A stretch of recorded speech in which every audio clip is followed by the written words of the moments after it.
What is a lamb without its fleece? Well, with a suitable fleece, a lamb can be powerful enough to take out a god in 2 hits. And yeah, the Golden Fleece is still OP. Hey everyone, I'm Super Nelly S, and in today's video, I'll be going over the unlockable fleeces in Cult of the Lamb, along with a brief discussion and a review of the latest patches that nerfed and restored the Golden Fleece from OP #1 fleece choice to a pretty meh option, back to a pretty strong choice once again. Woo! I need to get this video before they do another update. As with many roguelites, as you progress through the game, there's plenty to unlock to improve and upgrade yourself and your arsenal, which is not missed in Cult of the Lamb and the unlockable fleeces. As you play, you collect tarot cards during your crusades and choose weapons that fit your playstyle to battle the bosses at the end of each dungeon. Outside the dungeons, you can pick abilities and fleeces as permanent upgrades to increase your power and add variety to how you'll play. To unlock a fleece, you'll first need to collect 4 pieces of a talisman, which are rewarded after each stage of a quest has been completed. With enough luck, your first fleece can be unlocked quickly before the first bishop. All you'll need to do is catch the required fish for the fisherman in Pilgrim's Passage, as his quest line rewards you with 4 pieces of the talisman. Once you complete a talisman with 4 parts, you can head back to your temple and unlock a fleece from the crown options. Now here comes your choice. There are 6 fleeces total, including the Fleece of the Lamb, the default outfit. I'll be quickly going over what each fleece does. Firstly, there is the Golden Fleece. This one increases overall damage with each kill.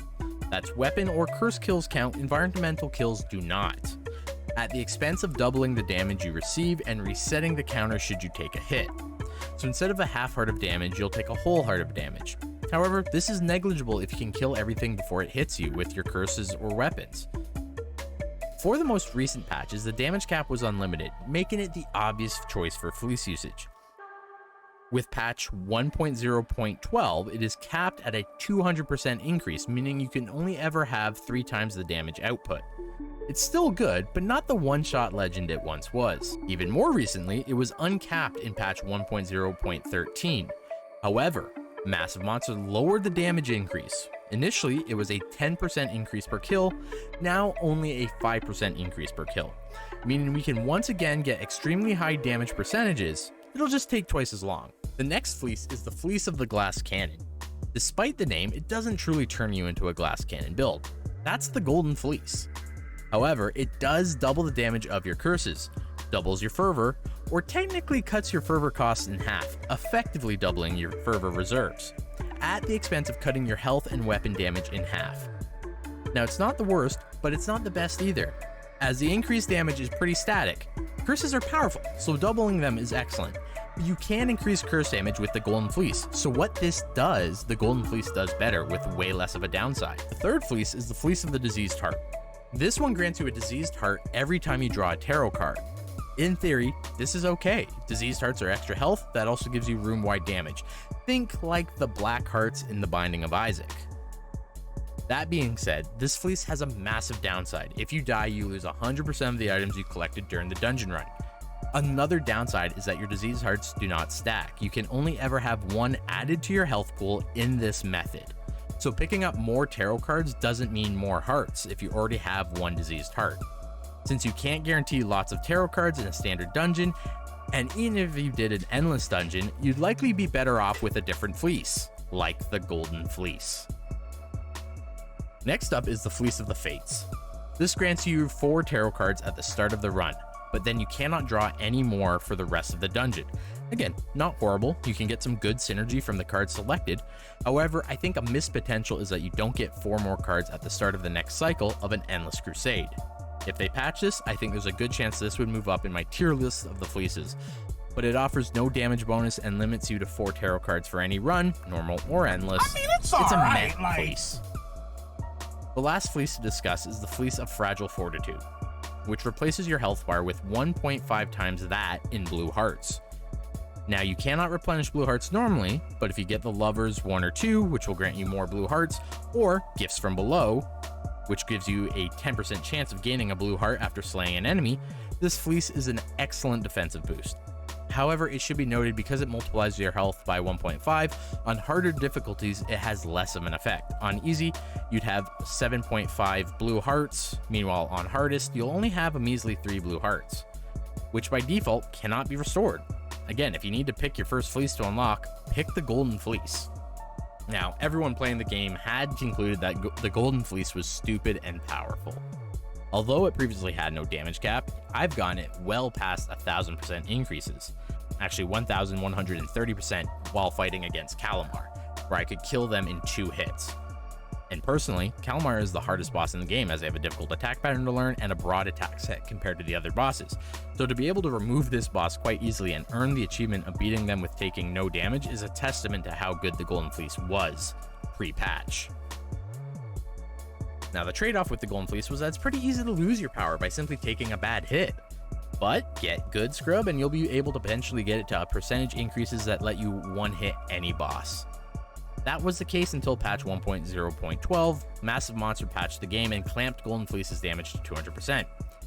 Although I agree that the Golden Fleece was overpowered in its original instance, I think 200% is too low. Why punish players who are good enough to rack up the damage increases and handicap them? I think a player should be able to sweep a boss quickly if they have the skill. Ultimately, this makes the Golden Fleece the go-to for speedrunners, and it was the obvious choice for almost anyone playing the game. That being said, the developers have heard the community's complaints against the cap and have removed the cap once again with patch 1.0.13, at the expense of how much damage we gain per kill while using the Golden Fleece. Even with the rebalance and return to limitless damage cap, the Golden Fleece still needs fixing, but to what degree? I think there are a few options Massive Monsters should go with instead of the way they have gone about it. The first option is to cap it, but at a higher percentage, maybe 500% max, 600% max. This gives you that feeling of power, but you still won't be one-shotting all enemies or even many of the bosses. Of course, the risk still stands that a bad hit, poor placement, and shoddy environmental awareness can ruin your streak, which is part of the fun of the Golden Fleece. It's that risk versus reward feeling. However, this would also keep the rate at which your damage increases at the original 10% per kill, making it feel like less of a slog to regain your power should you make those mistakes. A suitable second option would be to remove the cap, but instead of applying a cap, increase the damage received based on your damage percentage thresholds. For example, if the fleece has 400% damage, you now take 3 times damage instead of the 2 times. And then at 600%, you take 4 times, etc., up until you're essentially getting one-shotted and losing your run. I think this would give it a better risk versus reward experience, as its original risk versus reward was too rewarding and not risky enough. You can have 1,000% damage increase and still only lose 1 heart. It's too easy to build a high damage increase if you're good enough at dodging. My last thought would be to keep it in its original iteration, but make the other fleeces equally, because as they stand, they do not compare to the original Golden Fleece. And even during the nerf, they are still ultimately underwhelming at best. I think the best fleece out of them all, Golden Fleece aside, would be the Fleece of the Diseased Hearts. As during an endless crusade, you can collect tarot cards until you get sick of it, so you can keep getting Diseased Hearts. However, only one can be earned this way until you lose it, in theory keeping your health pool topped up, but not topped up by much. I have to accept the changes they made so far. The game is quite fun. However, since the nerf and the rebalancing, I don't see any incentive to run any of the fleeces.